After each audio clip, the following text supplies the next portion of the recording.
95-96లో నేను సీఎం అయినప్పటికీ 650 బెడ్లు ఉన్నాయి మొత్తం రాష్ట్రం అంతా. మెడికల్ సీట్స్ 650 ఉన్నాయి. నేను వస్తానే 7 మెడికల్కి ఇచ్చి 750 యాడ్ చేశాం. తర్వాత వచ్చిన వాళ్ళందరూ కలిసి 9 వరకు ఇంకొక 450 యాడ్ చేశారు. ఆ తర్వాత నేను వస్తానే మళ్ళీ 1187 యాడ్ చేశాను. మళ్ళీ 19-20కి 2114 సీట్స్ యాడ్ అయినాయా, వరుస క్యుములేటివ్. అక్కడి నుంచి 300 మాత్రం 19-20 మన పీరియడ్ వచ్చినప్పుడు ఇంకొక 14-19లో 450 సీట్లు యాడ్ అయినాయి.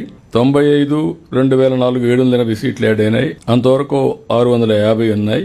అదే మరిగా 19-24 557 సీట్లు మాత్రం యాడ్ అయినాయి. మళ్ళీ 24 నుంచి 50 సీట్లు యాడ్ చేశాం. అంటే నేను సీఎంగా ఉన్నప్పుడు 1282 సీట్లు యాడ్ చేశాం. తర్వాత వచ్చినట్టన్ని 557 సీట్లు. నాకు అప్పుడు పెద్ద రాష్ట్రం అంతా పెద్ద గొడవ. మెడికల్ కాలేజీలు గవర్నమెంట్ పెట్టాలంటే మన దగ్గర రిసోర్సెస్ తక్కువ ఉన్నాయి. ఆ రోజు నేను జిల్లాకు ఒక మెడికల్ కాలేజ్ ఇస్తాను కమిట్ అయ్యాను. కాలేజీలు పెట్టకుండా వదిలేయడమా, కాలేజీలు పెట్టడమా? మొత్తం ఆంధ్రప్రదేశ్ అంతా కూడా ఫస్ట్ టైం డిస్ట్రిక్ట్ ఒక మెడికల్ కాలేజ్ పెట్టాం. దాంతో గేమ్ చేంజర్. నేను ఇచ్చిన హామీ కూడా ఆ రోజుట్లో మీరు గుర్తుపెట్టుకోవాలి. Every 1 kilometre elementary school, every 3 kilometres upper primary school, every 5 kilometre high school, every mandal junior college. అంతవరకు ఏజెన్సీ ఏరియాలో జూనియర్ కాలేజీలు లేవు. All junior colleges combined Andhra Pradesh వచ్చింది. అప్పట్లోనే అన్నిటి దగ్గర వచ్చింది.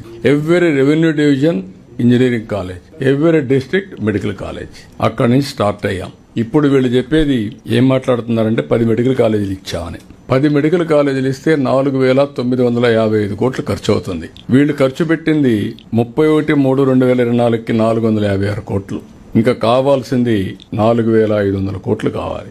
5% ఖర్చు పెట్టారు. అన్ని హాస్పిటల్ ఖర్చు పెట్టి హాస్పిటల్ రాజశేఖర బొమ్మలు పెట్టారు సార్. ఖర్చు పెట్టి ఇవన్నీ కూడా అది అయిన తర్వాత మీరు చూస్తే నేను వచ్చిన తర్వాత 512 కోట్లు ఖర్చు పెట్టాం. ఇప్పుడు కూడా 3,987 కోట్లు, 4,000 కోట్లు కావాలి. రెండోది ఎవ్రీ ఇయర్ 1,500 కోట్లు కావాలి. 10 కాలేజీలకి 150 కోట్లు చొప్పున 1,500 కోట్లు కావాలి.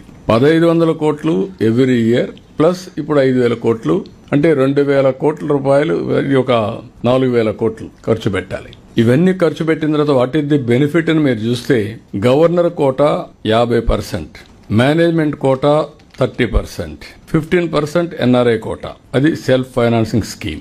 ఇప్పుడు కూడా ఇక్కడికి వచ్చినప్పుడు 50% convener quota, 15% government of India quota. 50% తగ్గలేదు. That is free. వాళ్ళు పెట్టినప్పుడు అదే ఉంది. Seats are same. Government additional expenditure పెట్టాలి. రెండోది పీపీపీ మోడల్. ఇప్పుడు every project PPP model over a period of time that project will belong to government. 20 years 30 years తర్వాత మళ్ళా వస్తుంది. రెండోది క్వాలిటీ ఆఫ్ ఎడ్యుకేషన్ బెటర్ గా ఉంటుంది. పేషెంట్స్ కూడా ఆల్ గవర్నమెంట్ హాస్పిటల్స్ లో ఏ ట్రీట్మెంట్ ఉందో అదే ట్రీట్మెంట్ ఇచ్చాం. ఇది ఇస్తే దీన్ని కావాలని రాజకీయం చేసే పరిస్థితి వస్తున్నారు. ఏదేమైనా రాజకీయాలు ఉంటాయి. రాజకీయాలు మేము ఫేస్ చేస్తాం. దాన్ని ఎగ్జిక్యూట్ చేసేది మీరు చేయాల్సిందిగా నేను కోరుతున్నా.